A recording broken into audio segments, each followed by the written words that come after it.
No vídeo de hoje a gente vai falar de responsabilidade tributária. Então a gente localizou sujeito ativo e passivo nos vídeos anteriores e nesse a gente vai falar de quem que tem que recolher o tributo. O tributo, em regra, ele vai ser cobrado da pessoa que deu causa ao fato gerador, da pessoa que participou do fato gerador.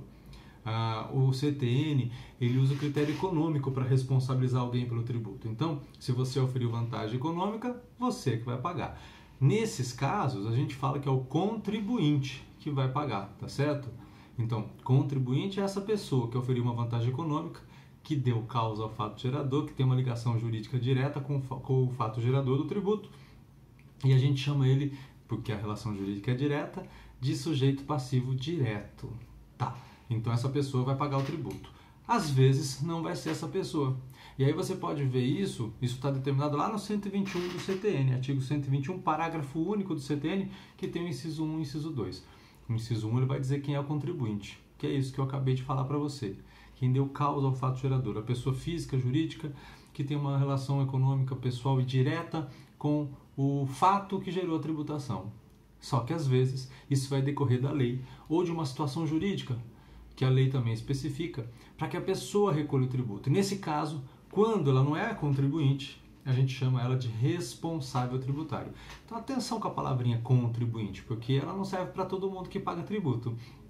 Contribuinte é para quem se enquadra nessa primeira situação que eu falei.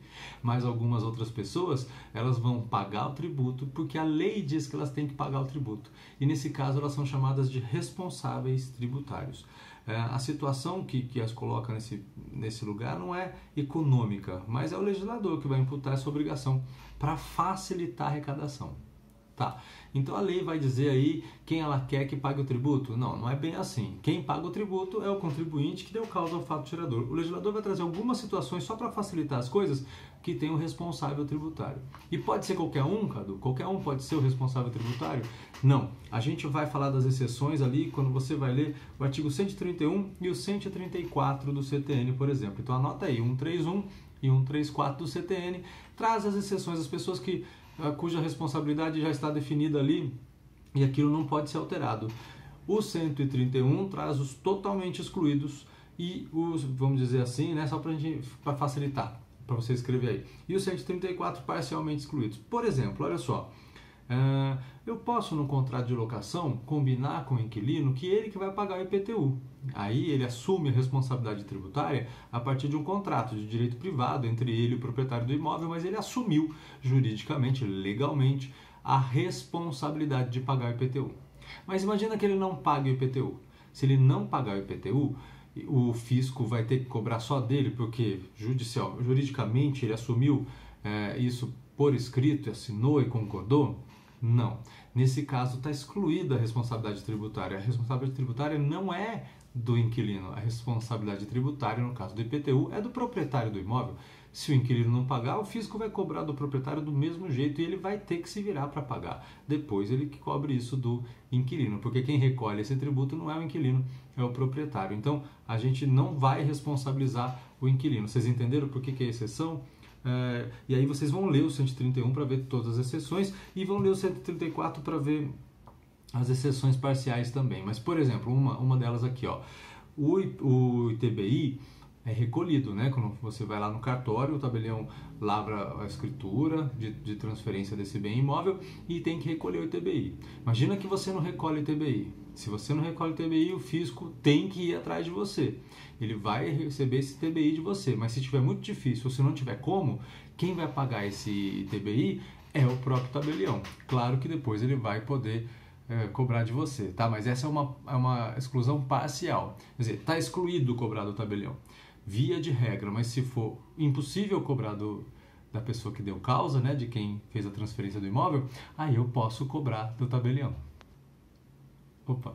A responsabilidade, então, olha só, uma coisa é ser contribuinte, outra é ser responsável. A responsabilidade, quando você é responsável, a responsabilidade, isso pode chegar em você de duas formas. Ela pode ser por substituição ou por transferência. Então você pode ser responsável por substituição ou você pode ser responsável por transferência. Quando você é responsável por substituição?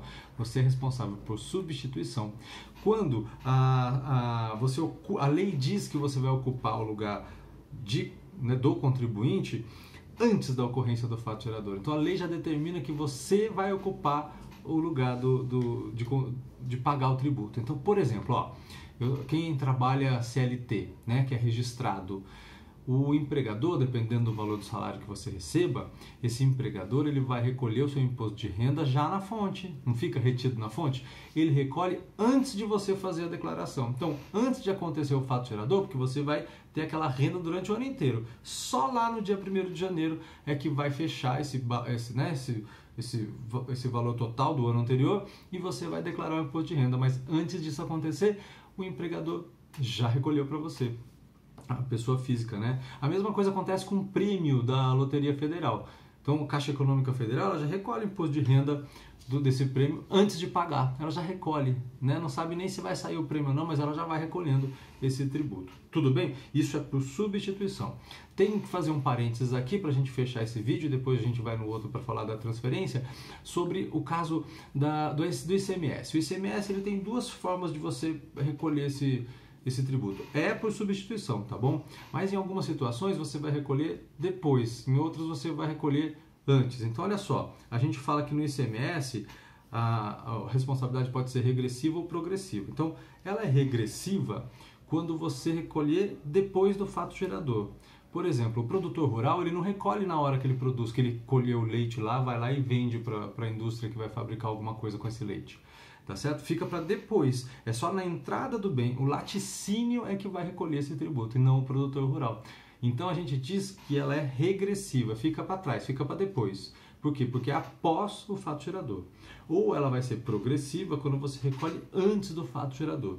Então, por exemplo, automóvel, cigarro, esses bens você já recolhe antes até de terminar a produção do veículo. Quer dizer, tem que saber que ele vai sair, né? Mas ele nem saiu, por isso que eu disse não terminar a produção, não é faticamente, né? Mas você ainda nem saiu o bem, você já está recolhendo o ICMS deles, né? Depois isso vai ser repassado, não quer dizer que não vai ser repassado, o consumidor final arca com a carga da grana, mas o recolhimento acontece por substituição, tá certo? Antes do fato gerador acontecer, como eu falei lá no imposto de renda retido na fonte. Tudo bem? Então, daqui a pouco a gente continua esse assunto no próximo vídeo.